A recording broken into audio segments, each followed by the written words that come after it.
I am F کے programme کی واپس سے باتیں ہو رہی ہیں, نئی حکومت آ چکی ہے, اسٹینڈ بائی ارینجمنٹ, ہم اپنا پورا جو ایگریمنٹ تھا وہ پورا کر لیا ہم نے, we met our targets. Do you see investment کی امیدیں جو ہیں وہ بھی دلائی جا رہی ہیں, ڈو یو سی کہ after completing it successfully the stand by agreement, ایک ٹرسٹ ڈیفیسٹ جو تھا ود آئی ایم ایف اس میں تھوڑی سی بہتری, کہیں کچھ بہتری آئی ہے, اور اب جو آئی ایم ایف پروگرام ہوگا وہ ایک میں کہوں کہ ایک ایزی سیل ہو سکتا ہے یا نہیں؟ آئی تھنک امپروومنٹ تو آئی ہے, اور وزیر خزانہ واشنگٹن ہو کے گئے تو اس کے بعد بھی امپروومنٹ وزبلی ایٹ لیسٹ مجھے نظر آئی جب میں نے لوگوں سے بات کی واشنگٹن میں. لیکن یہ بات یاد رکھنا ضروری ہے کہ بار جو ہے وہ لو نہیں بلکہ زمین سے 6 فٹ اندر چلے گیا تھا اس وقت تک. بالکل. تو وہاں سے امپروومنٹ آئی ہے. لیکن کیا اس کا مطلب ہے کہ پروگرام کی نیگوسیشن آسان ہوگی, that this is a done deal? I don't think so. بڑی مشکل کنڈیشنالٹیز ہوں گی, بڑے بڑے سوال ہیں اس وقت پاکستان کی معیشت کے اوپر, اور پاکستانی اتھارٹیز کو ایک روبسٹ پلان دکھانا ہوگا, especially in relation to the budget, جو کہ بجٹ اپروو اور ریویو ہوگا آئی ایم ایف کی طرف سے. اس کے بعد پروگرام کی بات آگے بڑھے گی. تو ابھی تو آپ نے بجٹ پہ ان کو کنونس کرنا ہے کہ ڈیفیسٹ کیا ہے, ٹیکسز آپ کیسے بڑھائیں گے, ایس او ای کی پرائیویٹائزیشن کا گول ریئلسٹک ہے کہ نہیں, باہر سے جو رول اوورس چاہیے سعودی چائنا سے وہ کیا کہہ رہے ہیں.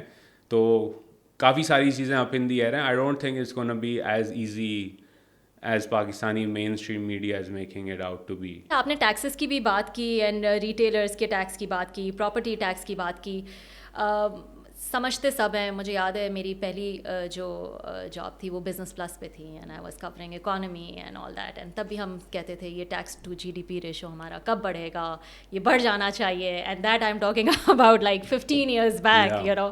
سو آج تک جو ہے وہ ہم یہی سوچ رہے ہیں کہ یہ کب بڑھے گا, کس طرح بڑھنا چاہیے. سو وی آل نو کہ ٹیکس بیس جو ہے وہ اس کو ہمیں بڑھانا ہے, لیکن کیسے بڑھانا ہے یہ بھی ایک وہ الادین کا کون سا چراغ جو ہے وہ آئے گا اور اس کو جو ہے آ کے فکس کر دے گا.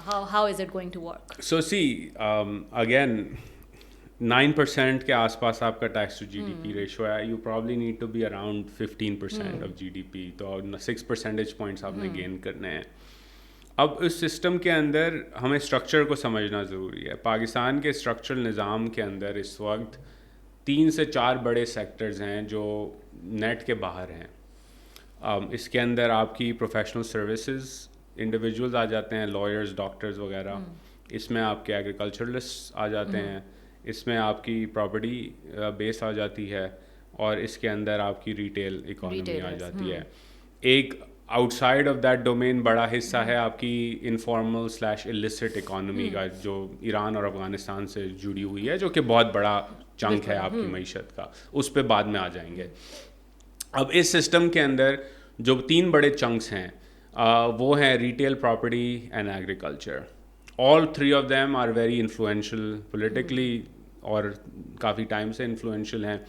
اور ہر سیکٹر میں آپ ٹیکس اگر لگانے جائیں گے اور کمپلائنس فورس کریں گے تو ایک پولیٹیکل کاسٹ آپ نے پے کرنا پڑے گی. پراپرٹی پہ آ جاتے ہیں. پراپرٹی کے ٹیکس کا مسئلہ صرف یہ نہیں ہے کہ آپ نے ٹیکس لگانا ہے, اٹس اے لیکوڈیٹی چیلنج کہ پراپرٹی پرائسز اتنی انفلیٹڈ ہیں. The way to think about this is that a lot of the property holders in Pakistan are asset rich and cash poor. تو فار ایگزامپل میں D C میں رہتا ہوں. D C میں tax rate جو ہے وہ 85 cents per $100 ہے آن residential property.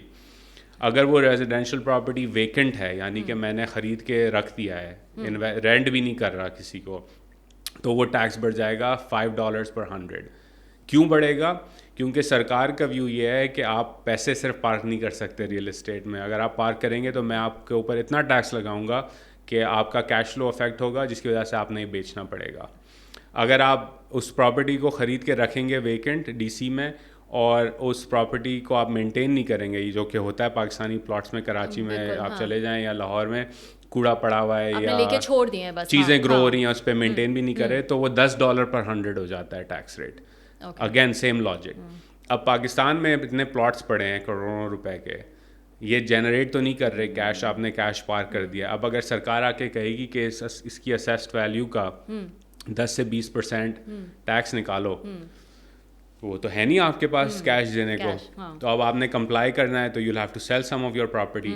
When you do it at a macro scale, fire sale ہوگی ایسیٹس کی, asset prices will come down. What does asset prices coming down means کہ جو آپ کا لینڈیڈ ایلیٹ ہے اس کی ویلتھ ڈسٹروائے کر رہے ہیں آپ ٹیکس لگا کے. It's a fundamental thing we need to understand why property tax is such a political problem, because the very act of forcing compliance at decent levels of taxes will force sales of assets, which will increase affordability of housing for ordinary Pakistanis, but destroy wealth for the very wealthy few. Because the overall prices will be coming down. Will come down as a result of that.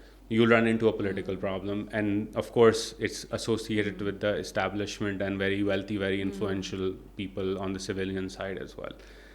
Same applies to retailers. لیکن retailers میں تو مجھے لگ رہا ہے کہ انہوں نے کوشش بھی کی ہے. ہاں ٹھیک ہے, جب مفتاح صاحب نے کوشش کی تھی تب ایک ڈفرینٹ کیس تھا, بٹ ناؤ آئی فیل کہ اتنا زیادہ پریشر ہے آئی ایم ایف کا کہ اب تو جو ہے دیر از نو وے آؤٹ.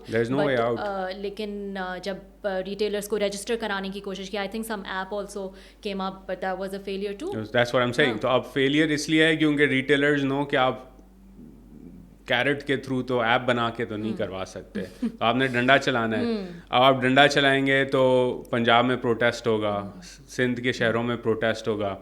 اب کمپلائنس کرنے کے لیے آپ نے اسٹیٹ کی ریٹ کو استعمال کرنا ہوگا. اگر آپ پولیٹیکلی ویک ہیں اور یہ آپ کے کنسٹیٹیوئنٹس ہیں تو آپ کس طرح کریں گے؟ میں آپ کو پیرلل ایگزامپل دیتا ہوں انڈیا کا. انڈیا نے جب جی ایس ٹی ریفارم پاس کیا تو جی ایس ٹی ریفارم پاس ہوا بی جے پی کی حکومت کے اندر. ارون جیٹلی فائنانس منسٹر تھے اس وقت.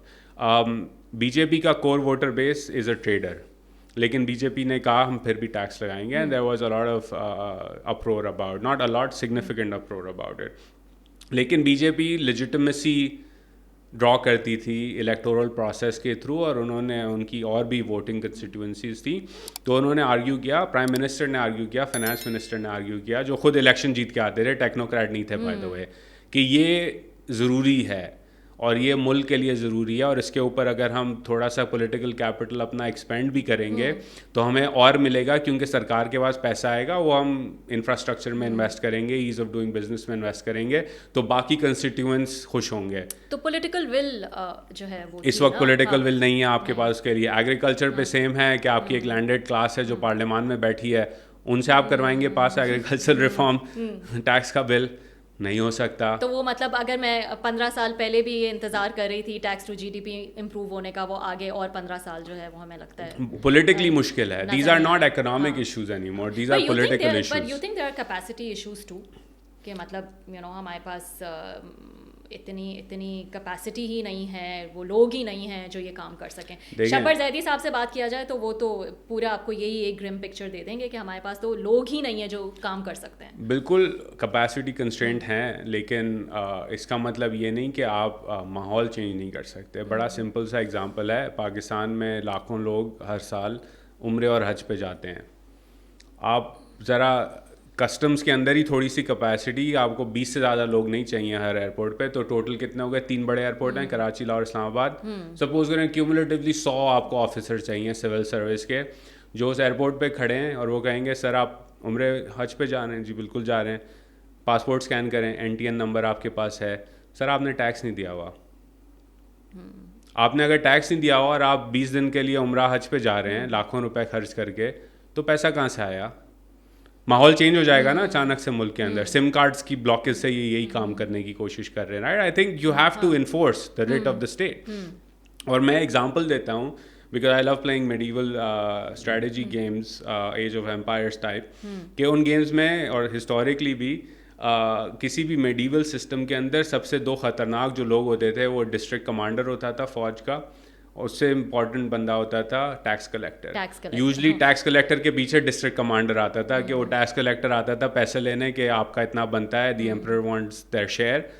اگر وہ لارڈ کہتا تھا نکل جاؤ یہاں سے نہیں دے رہا, تو وہ جاتا تھا بیرکس میں اور کہتا تھا کہ ایمپرر کی ول جو ہے وہ انفورس نہیں ہو رہی, تو میرے ساتھ چلو, اور اس کے ساتھ فوج جاتی تھی, اور پھر اس لارڈ کے ساتھ جو ہوتا تھا وہ تاریخ میں بھی ہے اور گیمز میں بھی. I used to play them, that's how it is. We can't even enforce that. تو جب آپ بیسک چیزیں نہیں کر رہے, کیپیسٹی ہے, لیکن اس وقت کیپیسٹی سے بڑھ کے یہ ہے کہ لوگوں کو معلوم ہے کہ ان کی اگر رسائی ہے سسٹم کے اندر تو ان سے کمپلائنس نہیں کی جائے گی. تو جب آپ کی رسائی ہے سسٹم کے اندر کمپلائنس نہیں کی جائے گی تو یہ کیپیسٹی کا مسئلہ تو نہیں ہے, یہ تو انفورسمنٹ کا مسئلہ ہے, تو آپ انفورس کر دیں. تو بس پھر تو ہمیں یہ بھول جانا چاہیے کہ ہم جب کہتے ہیں کہ مطلب 23-24 IMF پروگرامز ہو چکے ہیں کہ ہم کبھی بھی IMF پروگرام سے نکلیں گے, کیونکہ انفورسمنٹ تو تبھی ہوگی جب ہمارے اوپر بھی ڈنڈا ہوگا, اور وہ ڈنڈا IMF کا ہوتا ہے. جب وہ ڈنڈا آتا ہے پھر ہم یہ اس قسم کے اسٹیپس لینا شروع کرتے ہیں, جیسے آپ نے کہا کہ سم بلاک کر دینا, یا ہم رجسٹر کرانا چاہتے ہیں ریٹیلرس کو اور انڈر ٹیکس بیس بڑھانے کے لیے. سو یہ تو تبھی پاسبل ہوگا. پاکستان جیسی قوم کے لیے ضروری ہے کہ ایک ڈنڈا اوپر سے ہو جو آپ کو یہ فورس کرے کہ ہم پیسے آپ کو تب دیں گے جب آپ اپنے اسٹرکچرل ریفارمس کریں گے. I think that's where we are, but I think more importantly پاکستانیوں کو اور پاکستانی ایلیٹس کو اپنے آپ سے تھوڑا سا آنیسٹ ہونا چاہیے کہ کیا وہ اسی طرح دنیا میں رہنا چاہتے ہیں, کیا وہ ایک ایسے ملک میں رہنا چاہتے ہیں یا ایک ایسا ملک چلانا چاہتے ہیں جو ہر تھوڑے ٹائم بعد IMF کے پاس چلے جائے, چائنا کے پاس چلے جائے, سعودی کے پاس چلے جائے کہ باس 1 ارب اور رکھوا دے, پیسے نہیں ہیں, right? Is that really the vision and why the country was created? That's the question, right? Like ٹھیک ہے آپ IMF پہ چلے گئے, انڈیا بھی گیا تھا, انہوں نے کہا ہم نے ایک دفعہ اپنا سونا گروی رکھوایا, ہم آئندہ نہیں رکھوائیں گے, because they were proud people.